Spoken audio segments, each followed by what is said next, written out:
Ketika seorang hamba bermaksiat, nah itu perbuatan maksiatnya ciptaan Allah atau bukan?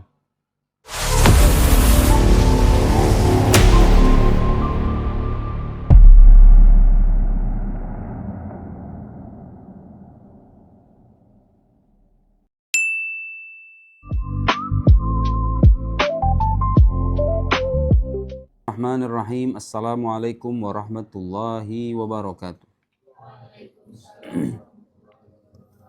Alhamdulillah wassalatu wassalam ala rasulillah wa ala alihi wa sahbihi wa man wala wattaba'a hudah wa ba'd. Kali ini kita akan membahas tentang salah satu tema dalam ilmu tauhid. Temanya itu berkaitan dengan af'alul ibad. Af'alul ibad artinya perbuatan hamba. Saya sekarang duduk. Setelah duduk saya berdiri. 1 jam kemudian saya sholat. Selesai sholat saya makan. Selesai makan saya pergi nongkrong. Pulang nongkrong saya tidur. Setiap hari kita beraktivitas dan berbuat. Pertanyaannya, perbuatan kita itu diciptakan oleh Allah atau tidak? Nah, nanti ada perbedaan-perbedaan dalam menjelaskan persoalan itu. Jadi kita akan bicara tentang perbuatan hamba. Kalau disebut perbuatan hamba, yang kita maksud adalah perbuatan-perbuatan yang bisa diupayakan oleh hamba. Perbuatan-perbuatan yang bisa dipilih oleh hamba. Kamu datang ke sini atas pilihan atau bukan? Pilihan. Ada perbuatan-perbuatan yang nggak bisa dipilih. Artinya dia terwujud secara natural. Kamu nggak pernah ngelihat orang usia 80-90 tahun yang tangannya begini? Nah, lihat nggak? Kalau orang udah tua tuh ada yang suka tangannya begini kan? Nah, lihat nggak? Nah itu perbuatan yang di luar kuasa hamba. Itu terjadi secara natural. Dia nggak bisa milih itu, ya kan? Yang udah usia 90 tahun, kalau tangannya begini, dia nggak bisa milih. Emang itu sifatnya natural aja. Nah, itu nggak jadi bahan perdebatan. Yang menjadi persoalan dan bahan diskusi sekarang adalah ketika seorang hamba melakukan suatu perbuatan. Misalnya, ada orang melakukan kemaksiatan.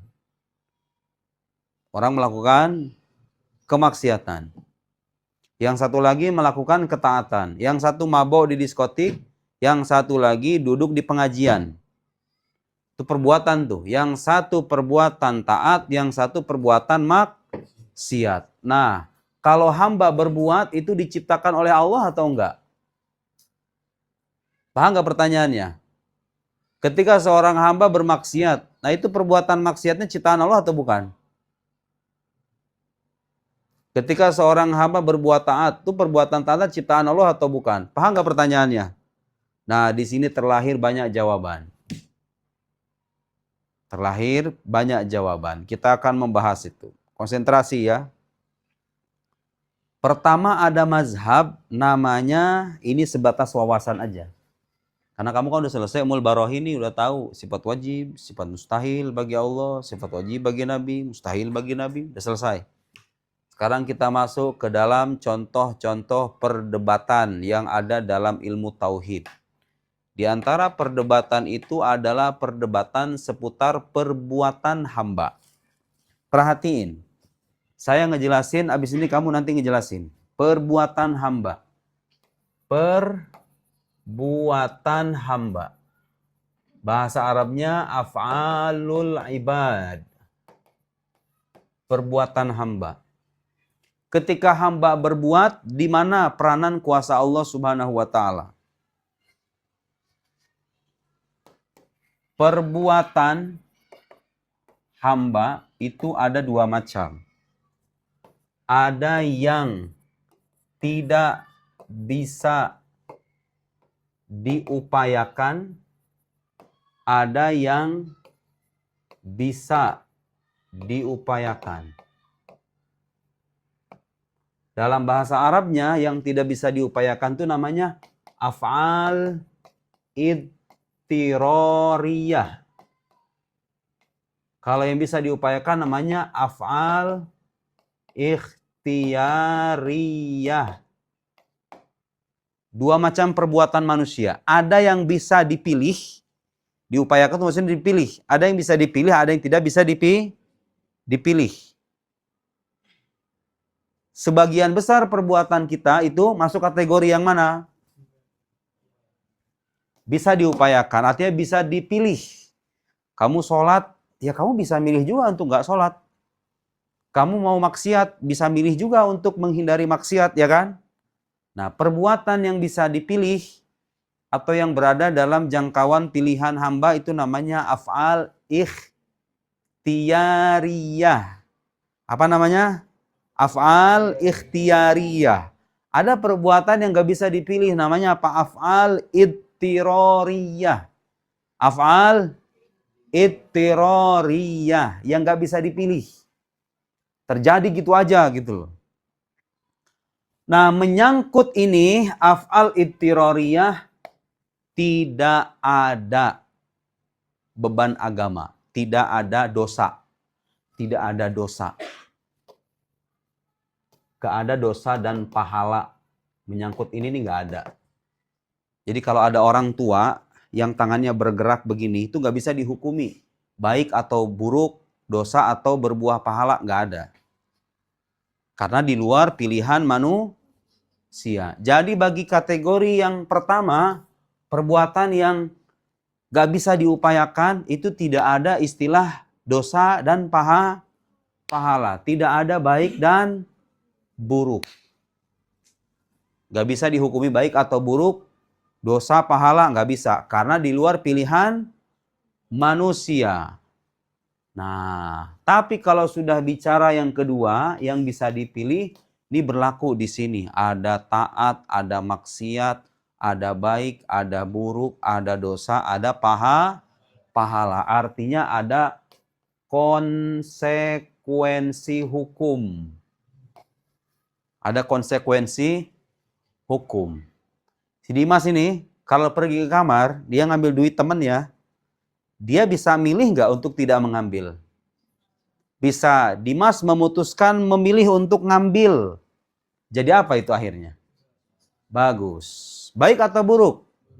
Buruk. Kenapa ini bisa dikategorikan buruk? Ya karena Dimas ini bisa milih.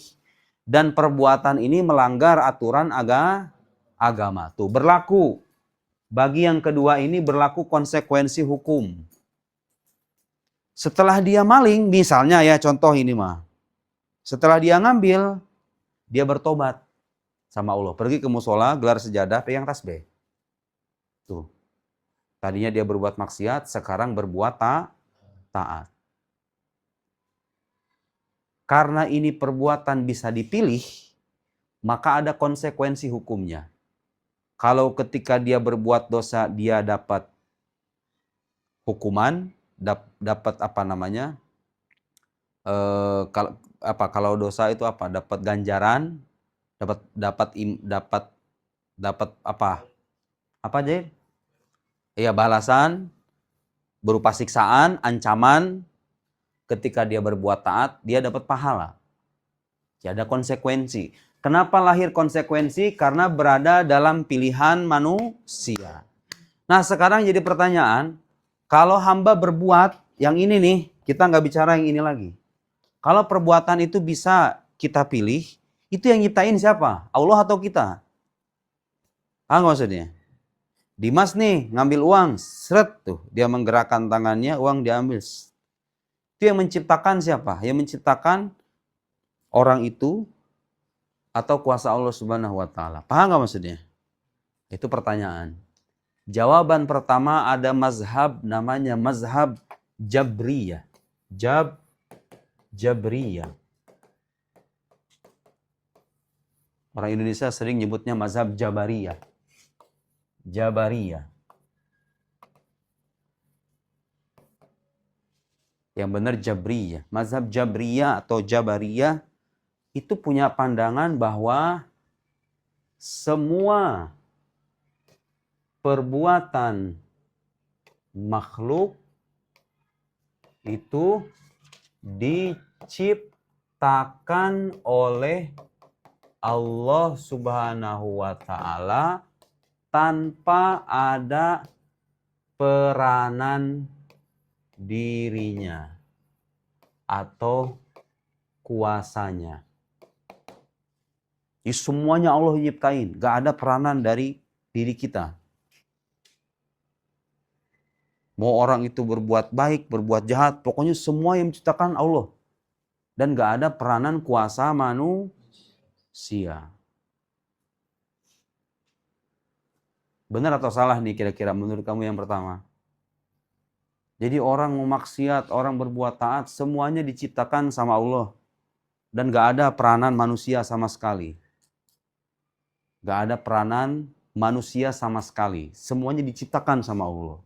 Jadi manusia ini dalam mazhab Jabriyah seperti apa coba? Seperti mayat. Seperti bulu. Bulu Dimas. Bulu. Jangan ngeres pikiran kamu ya. Bulu. Bulu yang diterpa angin. No, Rafa. Bulu itu kalau ditiup oleh angin, apa yang terjadi coba? Dia mengikuti kemanapun angin itu mengarahkan dirinya, ya kan? Ditiup ke kanan, dia pergi ke kanan. Ada pilihan nggak itu bagi bulu untuk memilih? Untuk misalnya kalau anginnya ke kanan, dia ke kiri. Ada pilihan nggak? Nggak ada. Nah, jadi ada mazhab dalam sejarah Islam punya pandangan begitu.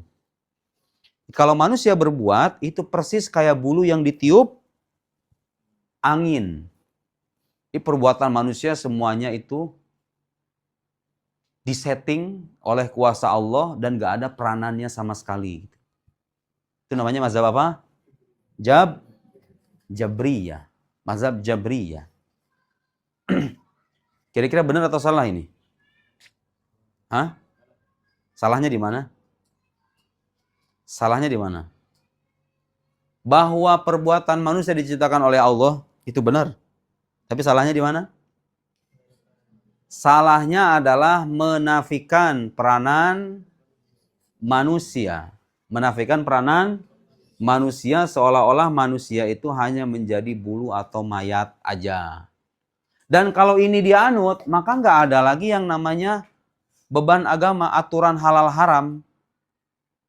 Nggak ada lagi aturan ini pahala, ini berbuah pahala, ini berbuah dosa, ini halal, ini haram. Semuanya hancur itu karena manusia jadi nggak punya peranan. Jadi turunnya syariat kalau begitu jadi nggak berguna, ya kan? Karena semuanya sama gitu loh. Semuanya dihukumi sama perbuatan manusia itu. Nah ini karena itu pendapat ini banyak ditolak. Ada pendapat kedua namanya mazhab Qadariyah. Qadariyah. Mazhab Qadariyah. Kalau mazhab ini kebalikan dari mazhab pertama. Manusia menciptakan perbuatannya. Semua perbuatan manusia itu diciptakan oleh kemampuannya.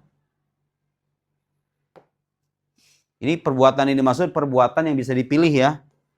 Perbuatan yang bisa dipilih. Perbuatan manusia itu diciptakan oleh dirinya, oleh kemampuannya.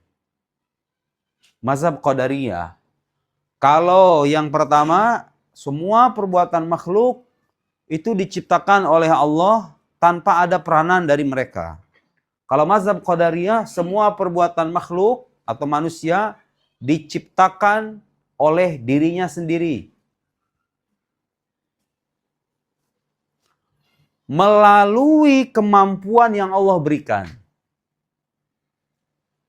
Jadi kalau nanya sama mazhab Jabriyah, Dimas, kamu kalau misalnya nyolong, ditanya, itu perbuatan kamu diciptakan oleh siapa? Kalau mazhab Jabriyah akan jawab apa?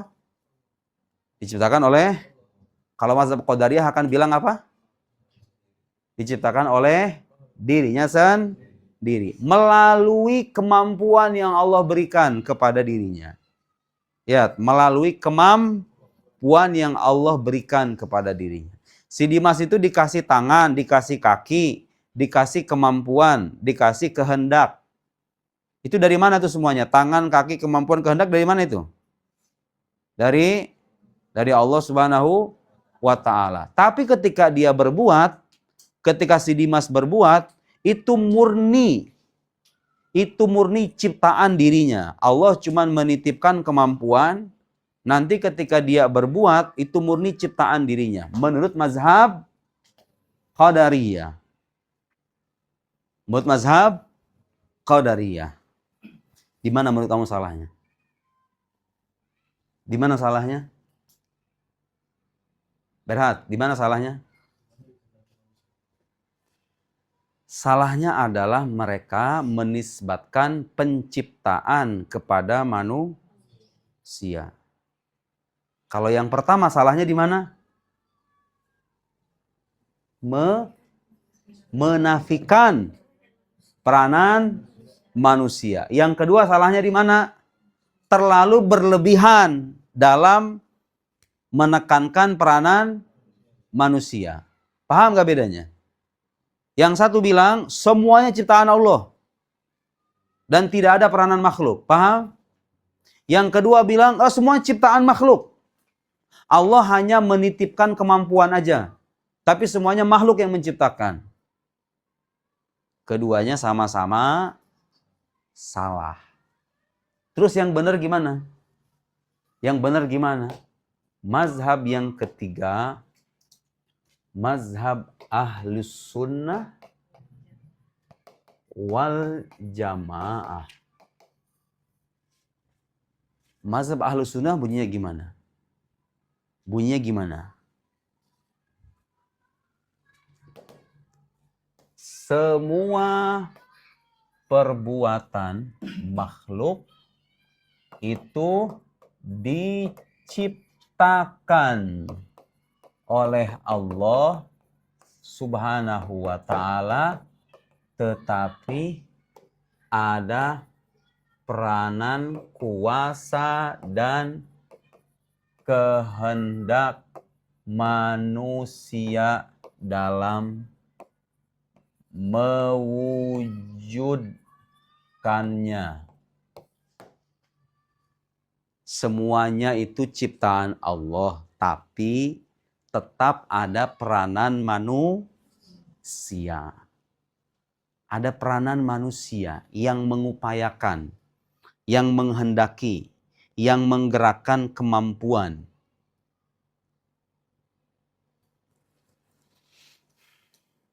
Sekarang mari kita beri dengan satu contoh, ya.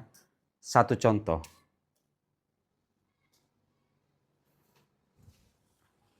Anggap ini segelas khamar.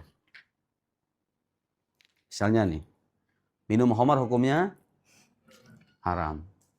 Perbuatan saya minum itu bisa dipilih atau enggak? Berada dalam jangkauan pilihan saya kan? Namanya apa tadi istilahnya? Af'al ikhtiyariyah. Bisa dipilih. Oke. Kalau sekarang saya ngangkat botol mau minum khamar, nauzubillah.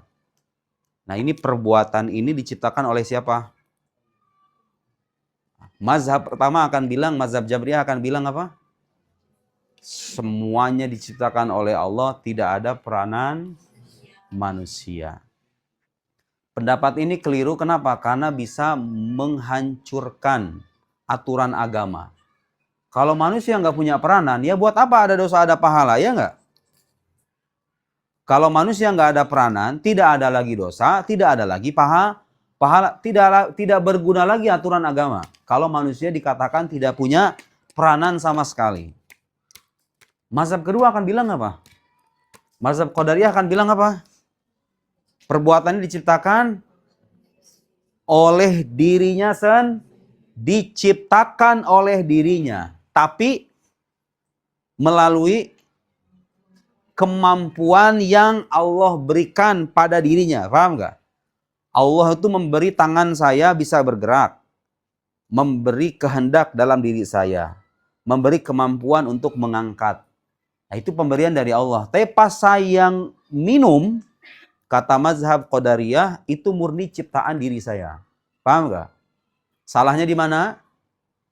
Mazhab Qadariyah salahnya di mana? Salahnya karena salahnya apa, Pak Dila? Terlalu apa? Terlalu berlebihan dalam menetapkan kebebasan manusia. Sampai-sampai hampir menafikan peranan kuasa Allah Subhanahu wa ta'ala. Salahnya mazhab yang kedua menisbatkan penciptaan kepada makhluk, diciptakan oleh dirinya. Kita bukan pencipta. Kenapa? Karena pencipta itu harus tahu detail ciptaannya. Kita kan nggak mengetahui semuanya. Kamu selama ini menyadari nggak bagaimana dan apa yang terjadi, proses yang terjadi ketika kamu berbuat? Kita kan nggak pernah tahu. Yang kita rasakan hanya apa yang kita lihat dan kita saksikan aja. Detail perbuatannya, apa yang ada di balik itu, sehingga bisa terlahir sebuah perbuatan, itu kan nggak bisa kita jelaskan secara sempurna, karena kita bukan pencipta. Kalau kita bilang manusia menciptakan, berarti Tuhan punya tandingan, ya kan? Tuhan menciptakan, manusia juga menciptakan. Dan itu bertentangan dengan ajaran tauhid. Nah, mazhab yang benar adalah mazhab yang ketiga. Yang bilang apa? Perbuatan saya ini yang berupa maksiat ini, itu memang diciptakan oleh Allah. Tapi tetap ada peranan manusia, tetap ada peranan saya. Dalam hal ini peranannya apa? Menggerakkan kehendak, menggunakan kemampuan. Karena saya sebelum mengangkat minuman haram ini, saya bisa memilih untuk tidak berbuat maksiat. Betul nggak? Kemudian saya gerakan pilihan saya untuk berbuat maksiat. Disitulah peranannya. Karena saya memilih ini atas pilihan saya, maka ini perbuatan dihukumi haram, dosa, dan bisa mendatangkan siksaan. Karena saya bisa memilih. Jadi kenapa ada pertanggungjawaban di akhirat? Karena manusia bisa memilih. Kan Allah yang menciptakan.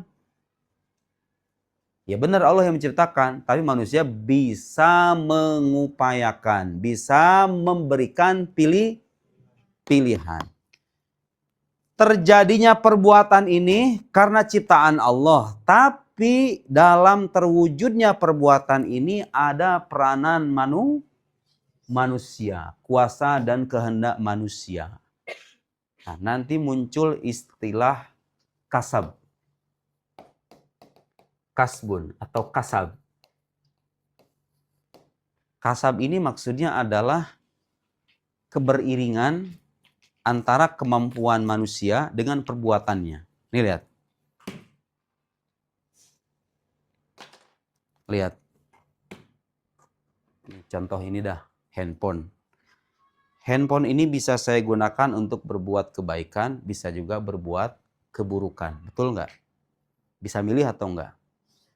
Bisa milih. Kalau sekarang saya gunakan, lihat, saya gerakan tangan saya untuk buka konten yang isinya adalah maksiat. Tuh. Bisa kan saya ngelakuin itu? Saya menggerakkan kemampuan saya, kemudian terlahirlah sebuah perbuatan. Nah, beriringnya kemampuan saya dengan perbuatan ini, itu namanya kasab. Itu namanya kasab. Jadi dalam mazhab Ahlus Sunnah, manusia itu tidak disebut sebagai pencipta. Pencipta, bahasa Arabnya khaliq. Kita ini nggak menciptakan perbuatan kita. Saya tuh nggak menciptakan perbuatan tadi, nggak. Saya hanya sebatas muktasib. yang mengupayakan. Lahir istilah kasab. Jadi kalau saya berbuat, saya tidak menciptakan perbuatan saya. Karena kita bukan pencipta, tapi kita ini bisa atau diberikan kemampuan untuk mengupayakan. Bisa milih gitulah maksudnya. Karena adanya pilihan itulah maka Allah nanti meminta pertanggungjawaban. Jadi kalau ditanya, perbuatan makhluk nih semuanya penciptanya siapa? Penciptanya Allah Subhanahu wa taala. Baik itu perbuatan yang baik ataupun perbuatan yang buruk, penciptanya Allah. Karena manusia tidak bisa menjadi pencipta. Tetapi mereka tetap dimintai pertanggungjawaban. Kenapa? Karena punya peranan dan bisa memilih. Paham nggak?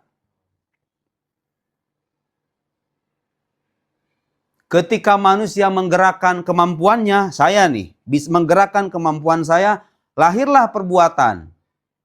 Nah, keberiringan antara kemampuan dengan perbuatan tadi itu, namanya apa tadi istilahnya? Kasab. Makanya kita disebut sebagai muktasib. Bukan khalik, bukan pencipta. Apa gunanya? Membahas begini apa gunanya? Karena zaman sekarang suka banyak orang bertanya-tanya. Itu kalau misalnya ada pembunuhan, ada pencurian, ada tindakan kezoliman, ada ini, ada itu. Kenapa itu bisa terjadi? Dan bisa nggak kita bilang bahwa Allah yang menghendaki itu terjadi? Kalau Allah yang menghendaki itu terjadi, bukankah Allah itu tidak mencintai keburukan? Bukankah Allah itu tidak mencintai keburukan? Kalau memang itu atas dasar kehendak Allah, kenapa dia nanti disiksa di akhirat? Kenapa kalau segala hal itu diciptakan oleh Allah, nanti ada orang masuk neraka, ada orang masuk surga. Nanti ada orang yang disiksa, ada orang yang mendapatkan pahala. Kenapa? Kan semuanya Allah yang menciptakan. Kalau semuanya itu Allah yang menciptakan, kenapa harus ada siksaan? Kenapa harus ada ganjaran? Kenapa harus ada sorga? Kenapa harus ada neraka? Jawabannya sekarang apa? Kamu udah ngerti? Jawabannya apa? Ada sorga, ada neraka, ada siksaan, ada ganjaran. Karena manusia itu bisa memilih. Mereka punya ini nih namanya apa? Kasab. Mereka bisa memilih dan menentukan berdasarkan kemauan mereka. Mau maksiat atau berbuat taat. Ya kan Fadilah? Ada laki-laki ngajakin kamu kencan ke bioskop. Bisa milih untuk nolak nggak? Bisa milih. Mohon maaf. Aku sibuk. Setelah dipikir-dipikir, ditimbang. Selama berhari-hari. Cowoknya ganteng juga, duitnya banyak. Cowoknya ganteng, duitnya banyak. Coba. Boleh deh. Berubah tuh.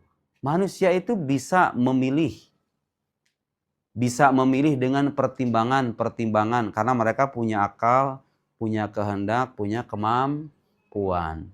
Nanti meskipun semua perbuatan itu diciptakan oleh Allah, tetapi semuanya nanti akan dimintai pertanggungjawaban karena mereka punya apa namanya?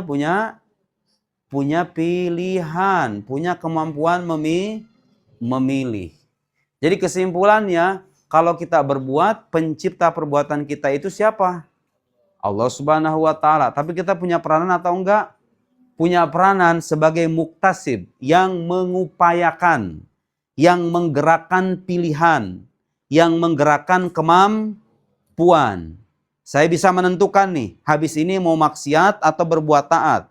Nah, pilihan ini atau kemampuan memilih ini, manakala melahirkan perbuatan, itu yang disebut dengan istilah apa namanya? Kasab.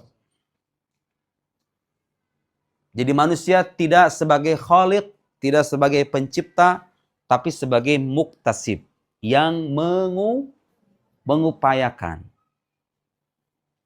Jadi mazhab Ahlus Sunnah menengahi kedua pendapat tadi. Menengahi pendapat apa yang pertama tadi? Mazhab Jabriyah dan mazhab Qadariyah. Di satu sisi mengakui kuasa Allah Subhanahu wa taala, tapi di sisi yang lain juga mengakui adanya peranan manusia. Kalau mazhab Jabriyah menafikan peranan manusia. Kalau mazhab Qadariyah terlalu berlebihan dalam menetapkan kemampuan manusia. Mazhab Ahlus Sunnah berada di tengah-tengah di antara keduanya. Mengatakan bahwa Allah sebagai pencipta, tapi dalam saat yang sama mengakui kebebasan manusia. Karena itulah nanti ada ganjaran, ada siksaan, ada sorga, ada neraka. Jadi Allah tuh menciptakan sorga neraka buat apa? Buat balasan atas pilihan kita selama di dunia. Adil atau enggak? Seandainya sorga dihapus, neraka dihapus, apa yang terjadi? Sorga nggak ada, neraka nggak ada. Apa yang terjadi? Bayangin sama kamu. Cita, nggak ada sorga, nggak ada neraka. Apa yang terjadi? Apa yang terjadi? Apa Ferhat? Hampa apanya? Jadi, nggak ada sorga, nggak ada neraka. Apa yang terjadi? Hah? Kalau sorga, neraka nggak ada, pilihan kita jadi nggak bermakna, iya nggak? Pilihan kita jadi nggak bermakna. Ada orang memilih berbuat baik, tapi nggak ada balasannya. Ada orang memilih berbuat jahat, tapi nggak ada balasannya. Akhirnya dunia ini akan terasa tidak adil. Benar nggak? Ada orang rajin sholat, hidupnya miskin. Ada orang korupsi triliunan, hidupnya kaya, enak, sejahtera. Kalau nggak ada surga, nggak ada neraka, berarti tidak ada keadilan. Tidak ada keadilan. Makanya supaya ditegakkan keadilan bagi semua makhluk, Allah menjanjikan ada hari pembalasan, ada surga, ada neraka. Sekarang nggak dibalas semuanya, tapi nanti akan ada masa semuanya dibalas tanpa ada celah kezoliman sama sekali. Gimana ayatnya dalam Quran tuh?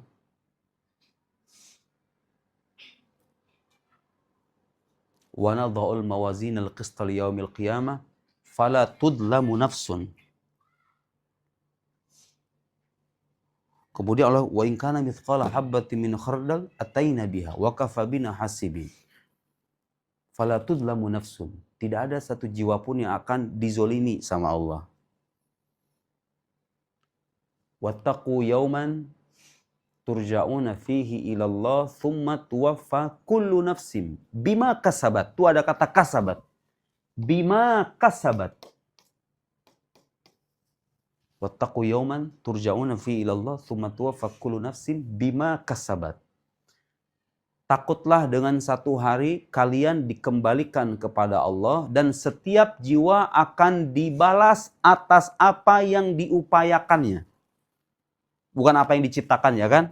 Karena kita tidak mencipta. Kita hanya mengupayakan dan menentukan pilihan. Tsumma tuwaffa kullu nafsin ma kasabat wa hum la yudlamun. Mereka tidak dizolimi. Jadi surga neraka itu diciptakan untuk menegakkan keadilan yang sempurna bagi semua pilihan hidup manusia. Jadi koruptor yang sekarang belum dipenjara, belum dapat balasan setimpal, ditunda sampai hari pengadilan datang. Bukan dibiarkan, tapi ditunda. Orang-orang yang melakukan kezaliman, membunuh banyak nyawa, belum dibalas sekarang, sama Allah ditunda. Karena yang menciptakan perbuatan mereka Allah.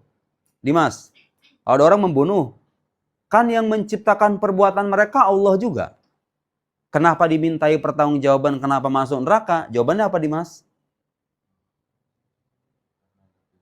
Karena dia bisa memilih. Dia punya kasab.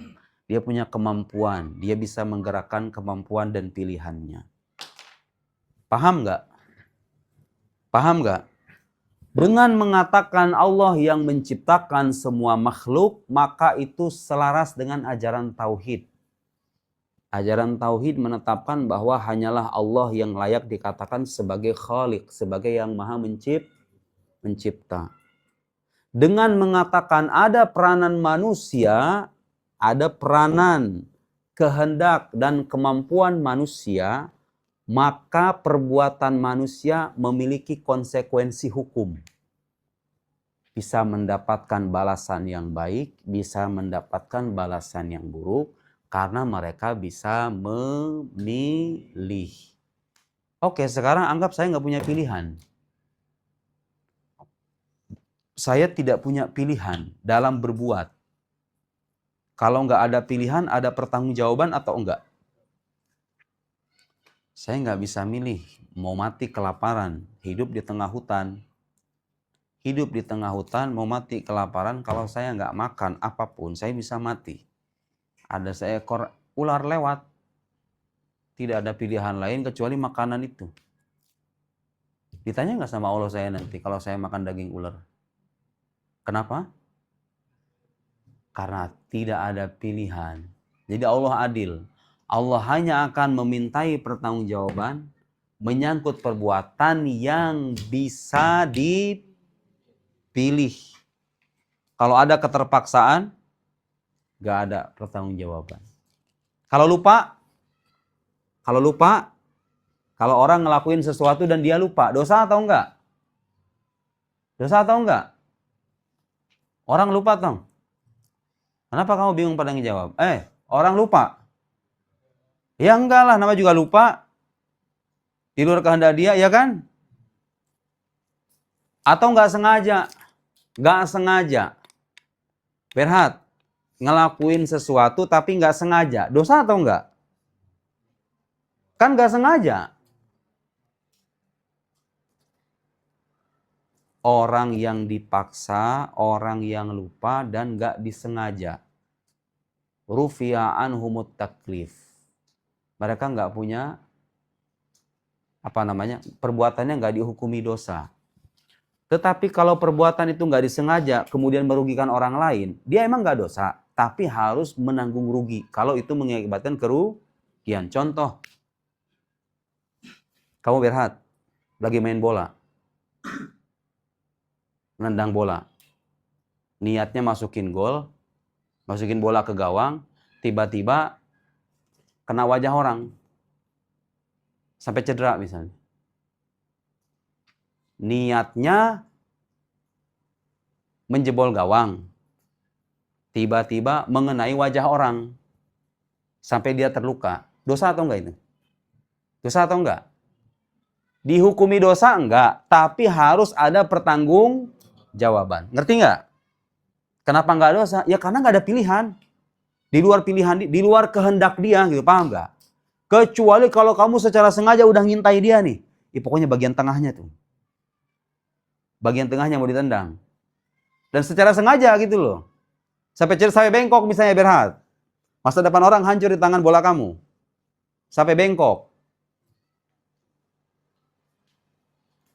Itu beda cerita, karena disengaja. Pertama itu dosa jelas, yang kedua kamu juga punya tanggung jawab.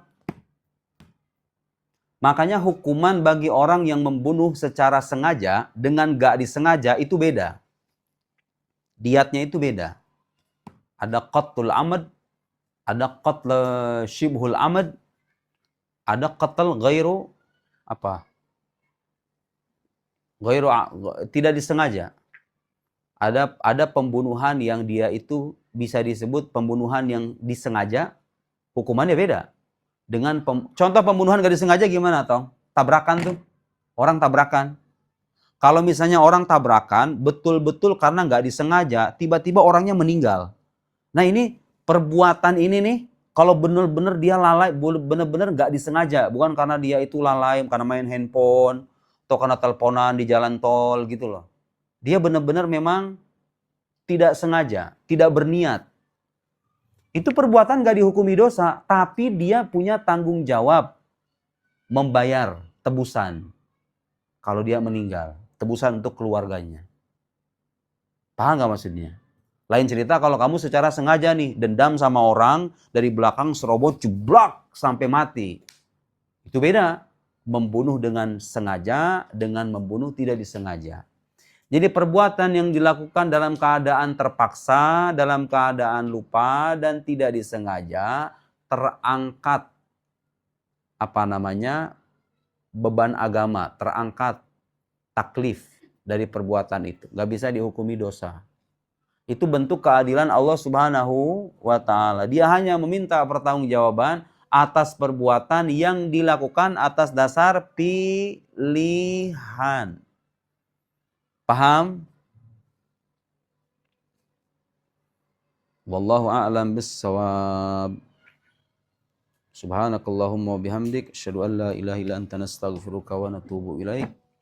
Shallallahu ala sayyidina Muhammad wa ala alihi wa sahbihi wasallam. Assalamualaikum warahmatullahi wabarakatuh.